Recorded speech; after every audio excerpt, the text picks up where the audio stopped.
श्री राम समर्थ। मार्च 29। गृहस्थी में हम साक्षी बनकर बरते। सत्य वस्तु का ज्ञान प्राप्त करना परमार्थ है और असत्य वस्तु को सत्य मानकर चलना गृहस्थी है। हमें जो वस्तु दिखाई देती है वह सत्य होगी ही ऐसा नहीं है, लेकिन उसका अस्तित्व बिल्कुल नहीं है ऐसा भी नहीं है।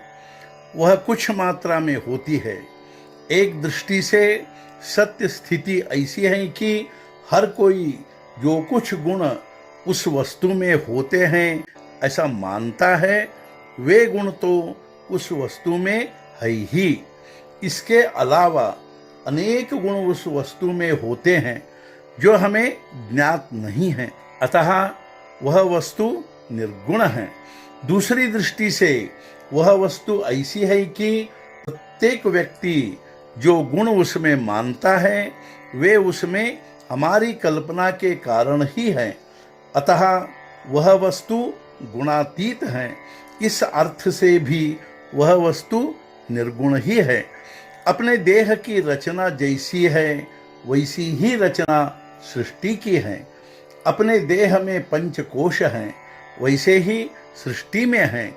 अंतर इतना ही है कि शरीर के पंचकोश व्यक्त रूप में हैं और सृष्टि के पंचकोश अव्यक्त रूप में।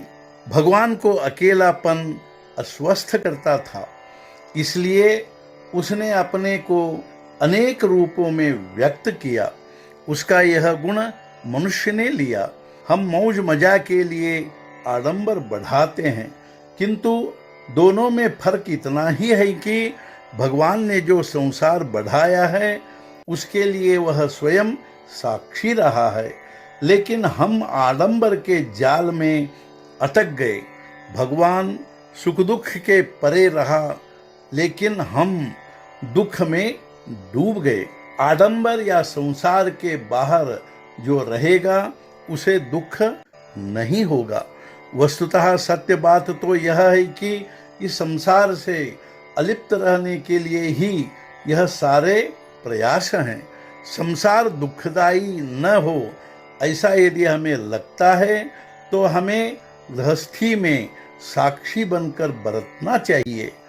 हम संसार में आडंबर बढ़ाते हैं, केवल आनंद प्राप्त हो इसलिए हम उसे बढ़ाते हैं, किंतु भगवान के अलावा प्राप्त होने वाला आनंद बाह्य कारणों पर अवलंबित होता है।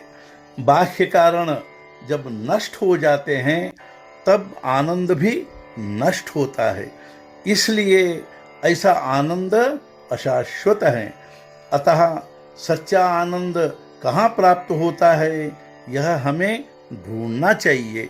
जीवित रहने का मतलब है शरीर में चैतन्य का अस्तित्व।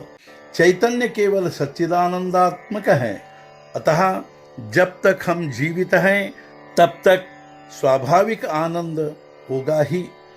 इसका हमें उपभोग लेना चाहिए। ब्रह्मानंद अस्तित्व के कारण है और सुषुप्ति का आनंद अस्तित्व की नकारात्मक भावना में है।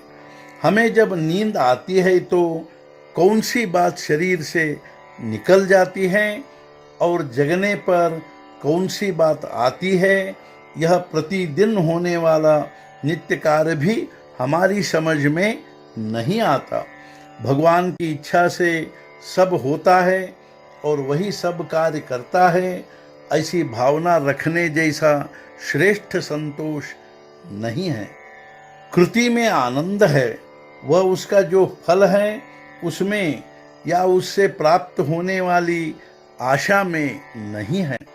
नामस्मरण की कृति नित्य करने से शाश्वत आनंद का सहज लाभ होता है।